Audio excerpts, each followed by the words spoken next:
వ్యవసాయ మంత్రి గారు మాట్లాడినప్పుడు కాదు కేంద్ర ప్రభుత్వం ఇచ్చిన 20,000 రూపాయలతో కలిపి కేంద్ర ప్రభుత్వం ఇచ్చిన 6,500 రూపాయలతో కలిపి 20,000 రూపాయలని అని చెప్పారు. అదే నేను అదే చెప్తాను కదా సార్. ఎన్నికల్లో వచ్చి 20,000 అని చెప్పారు. హౌస్ లో వచ్చి మంత్రి గారు వచ్చి దాంతో కలిపి 20,000. It's fine. దాంట్లో ఏమి కదా, దాంట్లో ఇబ్బంది లేదు.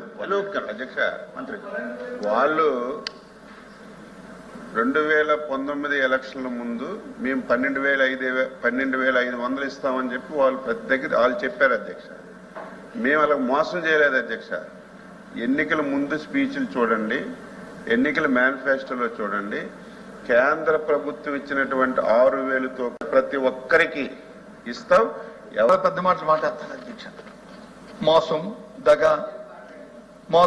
దగ నేను మాట్లాడినంతసేపు ఎక్కడ మోసం దగ ఆ మాటలు రాలేదు అధ్యక్ష.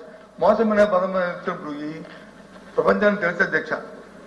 ఎవరు మోసం చేశారు, ఎవరు రైతులు మోసం చేశారు, ఎవరికి రైతులు దగా చేశారు అనేది అవన్నీ దానికి పోవద్దు అధ్యక్ష.